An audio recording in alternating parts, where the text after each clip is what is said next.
Throughout World War II, the best of the best, the top guns of their day, were the aces of every nation.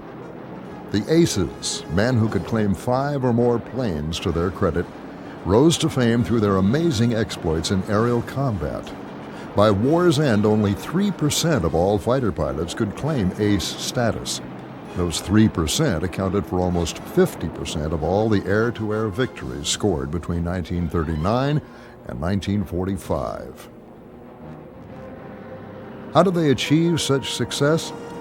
Clearly, an ace was a breed apart, a man who combined extraordinary flying skill with courage, keen eyesight, and savvy tactics. Those who lived through their combat experiences were usually the most calculating of all. The men who balanced risk-taking with a cool, professional understanding of their aircraft and the capabilities of the enemies. The best aces chose their tactics based on those two factors, combined with the position they found themselves in at the start of a fight.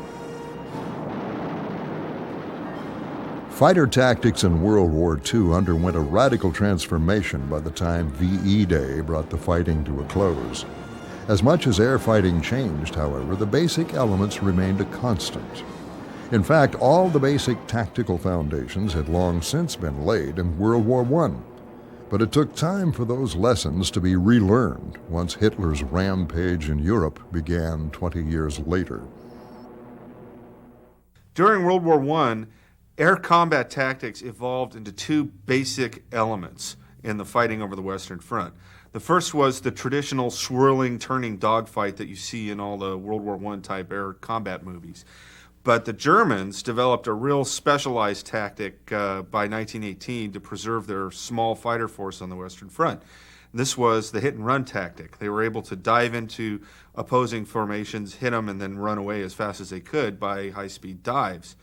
Well, during the 1930s, both of these elements of air-to-air combat were really lost as tacticians and theorists concluded that dogfighting was a thing of the past because of the high speeds that new fighter aircraft were capable of achieving. The RAF was probably the most heavily influenced by that argument.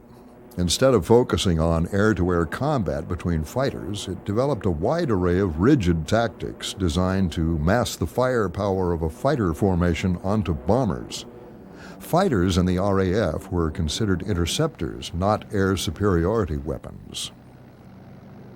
The mass attack tactics developed by the RAF during the interwar period proved to be an utter catastrophe during the initial stages of the Second World War. The main reason for this was the fact that when flying in these tight formations, only the squadron leader or the flight leader would actually be looking around for enemy aircraft. Everybody else was so busy flying wing on the other aircraft in the formation that they didn't have the opportunity to be looking for enemy aircraft. Consequently, they were constantly surprised and aircraft were lost that probably wouldn't have been lost had they been flying in looser formations. The other issue was the fact that taking these unwieldy, large, cumbersome formations and trying to maneuver them in a very, very fast dogfighting environment proved to be incompatible with the realities of modern air warfare. If the RAF entered the war with deliberate and rigid tactics, the Luftwaffe took the opposite approach. The war in Spain taught the Luftwaffe to heed the lessons of World War I. They developed loose formations of 4 planes each called a swarm, with 2 plane elements called routes. They were flexible and allowed the pilots enough room so they could be looking around for enemy aircraft. As the British came up their learning curve, they gradually abandoned their pre-war tactics in favor of modified German formations. Originally, RAF squadrons flew 3-plane VICs or Vs, where the leader flew with 2 wingmen tucked in tight behind him. By early 1941, the British had developed a 6-plane formation that was much looser and effective. It was a variation on this formation that the RAF taught to newly formed American squadrons that joined the fight against the Luftwaffe in 1942. Basically, the British formation that we used was a box formation. A leader, a wingman behind him and slightly off to the side, element leader, and his wingman off a little bit to the side, almost a box. From the RAF tactics that the U.S. Army Air Force inherited in North Africa and also in the early days in England, the pilots, the fighter pilots, the American fighter pilots, developed a new formation that they called the Finger Four. And it's very similar to the German Schwarm. But imagine 4 planes on the end of each finger, and each fingertip or fingernail representing the aircraft. The leader would be right here, the flight leader. His wingman is this guy right here. The element leader is here, and the element leader's wingman is in trail behind the rest of the formation back here. And the point of this formation was to fly as loose as possible while still being able to provide mutual support. And this way they could all be looking around for enemy aircraft and protect each other at the same time. As formation styles evolved, so did the fighter pilot's knowledge of how best to employ his aircraft against the enemy. In training before the war, dogfighting had always been considered something of a one-on-one affair. Little effort was made in such encounters for a fighter formation to work as a team. Again, it was the Germans who rediscovered their roots. In Spain, they learned the distinctions between dogfighting styles, hit and run versus a turning fight. A light, agile fighter was found to be best for a turning battle, while faster aircraft with better climbing and diving characteristics proved to be the best hit-and-run style weapons. The Germans developed the best early war hit-and-run fighter in the Messerschmitt 109. The 109 was capable of amazing vertical maneuvers and performance. And as a result, they could dive down on British formations, hit them, make a pass, and climb away with their energy that they had accumulated in the dive, and engage and disengage the British at will, and the early American pilots as well. And this sort of attack caused a lot of losses amongst Allied aircraft and aircrew during the early days and early months of the war. The only thing that the British and the American pilots in 1940, 41, 42 could do was try to break away from these diving attacks and turn. And while that was a fine defensive maneuver, it made them entirely reactive. They could not really retain the initiative or capture the initiative away from this amazing energy fighter. Anytime you got into a jam, attacked by 109, and they were usually above us, so they'd have the initiative initially. Anytime you were attacked by a 109, about the only thing you could do to keep from getting hit was to get into a tight turn, which he couldn't keep with you. And if you could persuade him to stick with you, you could eventually get around, work into position on his tail. The Germans could never turn with you. A 109 had a much heavier wing loading, 32 pounds versus the Spitfire's Hurricane's 25. So a German wouldn't be fool enough to try and get in a tight turn with you. You'd nail him. You'd just turn inside him and shoot him. They knew that. Occasionally, overzealous German pilots would commit a fatal error and attempt to turn fight Allied fighters. Those pilots did not live long. I spotted a bunch of 109s came down from above us, and heading down toward the targets. Well, I turned my flight up into them and tried to divert them, drive them off, which was kind of silly because there were about six or eight 109s and we were 4 P-40s at that point. Anyway, we got into a big hassle going round and round, and I wound up with 3 of them on my tail, taking turns making passes at me. And as I had mentioned earlier, when they'd get within what I estimated was firing range, why I'd go into a turn and manage to divert them that way to the point where they couldn't pull enough lead to hit me. And one of them made the mistake of trying to turn with me, and in 2 turns I got around behind him and killed him. As the war progressed and newer American designs entered the fighting over Europe, the Germans saw the advantages they enjoyed with the Me-109 and FW-190 erode. From about mid-1943 on, German pilot quality really began to decline. And as it declined, Allied pilot quality increased as there was more breathing room to train the pilots more effectively and more thoroughly before they went into combat. And it was that fact, combined with the new aircraft that the Allies were just beginning to deploy, that could outclass the 190 and the Messerschmitt 109, that gave the Allies the edge they needed in the skies over Europe. The P-47 Thunderbolt was the first of the new breed. At altitude, nothing could beat a Thunderbolt if flown by a skilled pilot.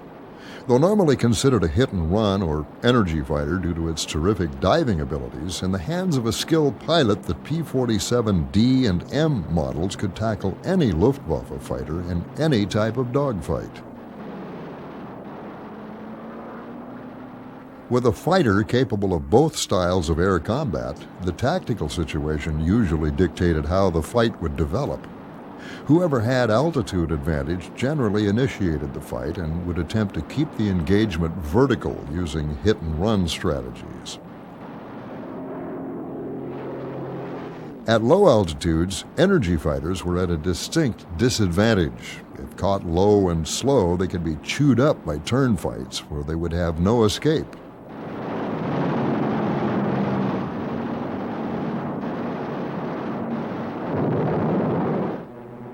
Fortunately, the P-47 in skilled hands proved to be a more than capable all-around fighter, even in a low-altitude turning fight. We were on the deck, working on the deck, and I think we could outfly him on the deck. He couldn't get away from me. I could turn in and keep right with him, and so I just had him going and going, and he finally decided it was better get out than to get shot down. While the P-47 proved to be an excellent fighter aircraft, early P-38 pilots who flew against the Luftwaffe in late 1942 and 43 found themselves at a real disadvantage. Initially, many P-38 squadrons attempted to engage in turn fights with the German 109s and 190s, a disastrous mistake. Since the 109s and 190s were as fast or faster as early P-38s, the American pilots usually could not outrun their Luftwaffe counterparts unless they started a fight with an altitude advantage. Even the mid-war variants of the P-38, including the F and G models, had a particularly hard time in Europe in the escort role. Tied to the bombers, the Lightning pilots seemed to always find themselves in a disadvantageous tactical situation. A German plane could cut off their attack any time. All they had to do was dive. A P-38, this was a bad maneuver, because if we went into a dive and followed them, we got into compressibility. At first, we couldn't pull it out of there. Compressibility is a high-speed buffet, and it's dangerous. They were up there hiding in the sun, and they'd roll over and come down at us, and for a while there, we thought the Germans were after us instead of the bombers. We couldn't outturn them, and we couldn't dive with them.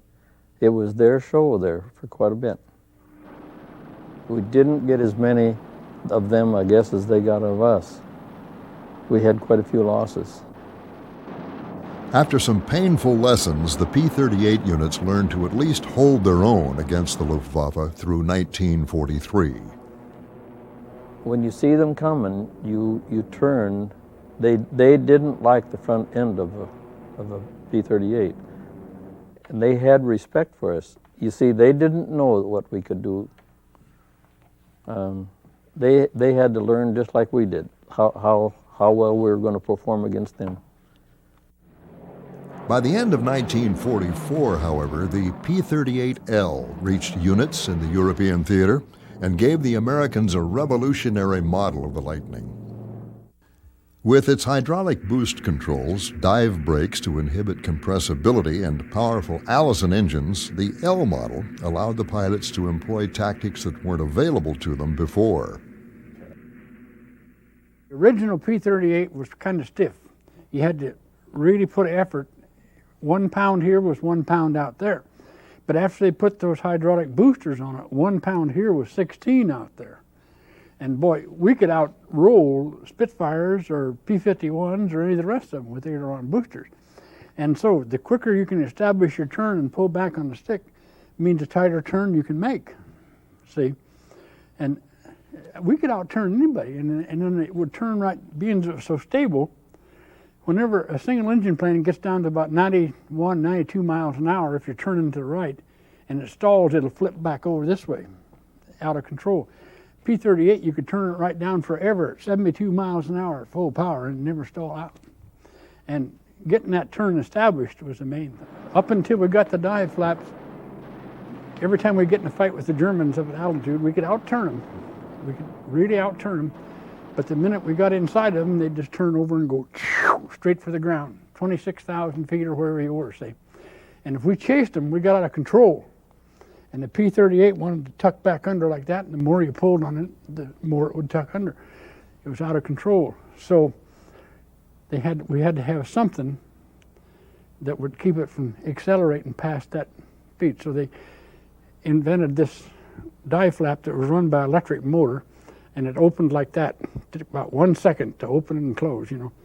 And the minute that guy in front of you pulled that split S like that, you just pop those dive flaps and you just get right behind him. And boy, were they surprised after we got those, because they'd pull out at the bottom. 26,000 feet's not very fast to run, very far to run at 450 miles an hour, see. And when they pulled out at the bottom, there was a P-38 right on their tail, you know. And that was their big surprise. That really, dive flaps, we called them dive brakes, but they were dive flaps, is what they were. They were really great. We could outturn them, we could outclimb them, we could outdive them, we could outlast them, and we could outgun them. This late war version of the P-38 gave the American pilots the confidence needed to engage the Luftwaffe in nearly every conceivable tactical situation, knowing that in a pinch, they could fight their way out. Jim Byers recalls one fight that started in a most unusual way, with the Americans engaging from below. They were above us to start with. And we were in a hole in the overcast, you know. We looked up and there they were, about 2,500 feet above us. And they were getting all queued up in an echelon. So I just took my flight right through the middle of them. And they scattered.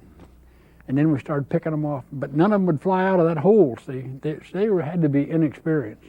We shot all 14 of them down, 11 of us. But our 11 guys accounted for over 700 missions. See, they were pretty well experienced by then, you know, see. God, there ain't no sense of letting them get the first shot, you know.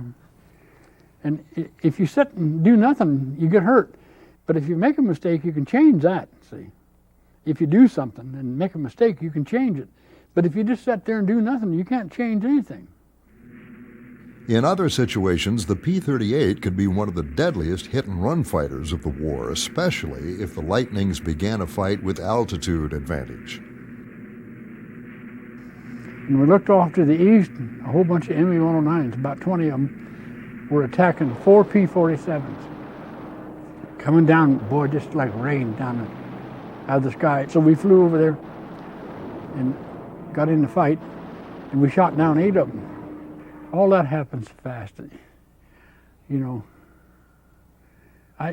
You're scared, but you're not panicked. You know, see, that's the difference right there. Yeah, and anybody that says they aren't scared, they're useless, because anybody that is any good at all gets scared. In 1944, when the 354th Fighter Group introduced the P-51B into Northern Europe, the tide of the air war turned decisively against the Luftwaffe. At last, the Allies possessed a long-range air superiority fighter whose capabilities matched or exceeded every enemy fighter. While the P-47's major weakness was its slow rate of climb, the Mustang climbed like a homesick angel and dived with the best the Luftwaffe had to offer. With no major weaknesses, the P-51 became the best all-around air superiority fighter of the war, at any altitude. That caught the Germans flat-footed there for a while. They really give them a bad time. Because the 51s, he'd catch the German Air Force in the air, and they'd drop those tanks, and then they'd cut them to pieces because the the 51 could outturn the Messerschmitts. So they made out real well there. By war's end, the nature of the air war had evolved into a brutal struggle for positional advantage.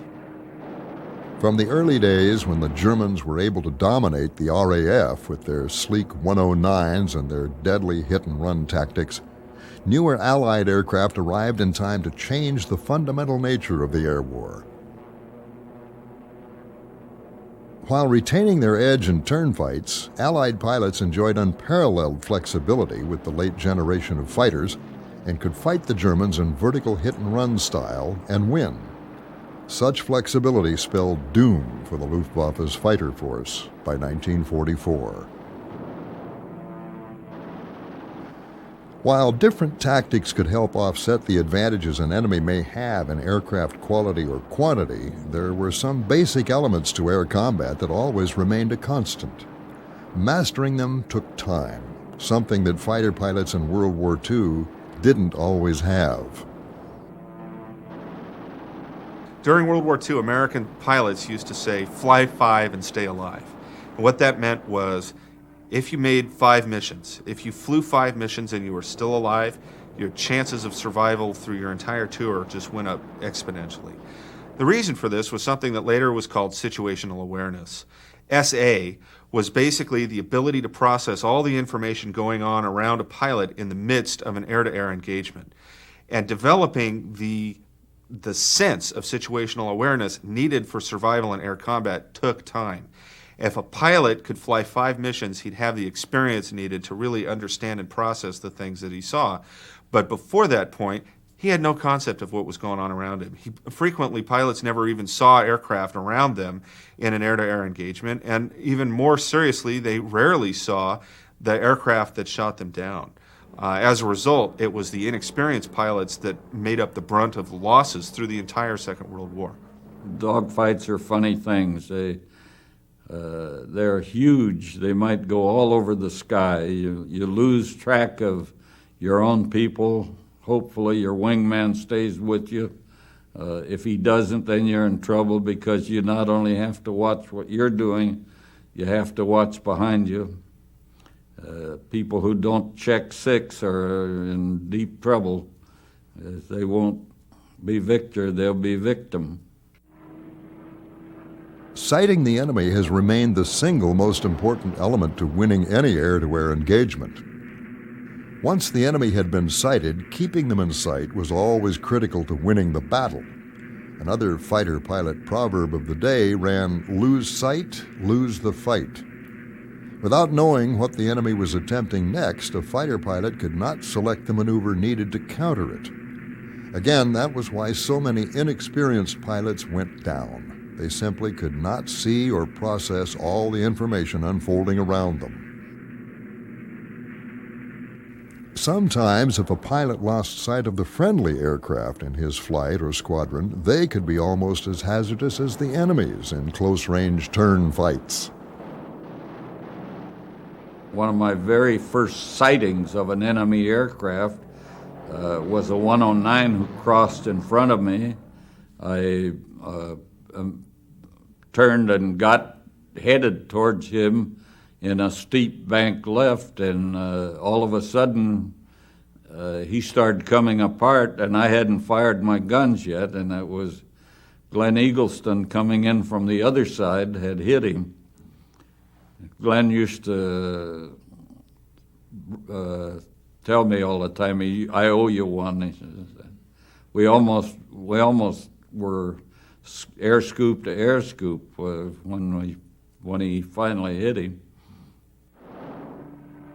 If a fighter pilot could stay alive long enough to learn some of the key lessons in air combat survival, he could become a very valuable asset to his squadron.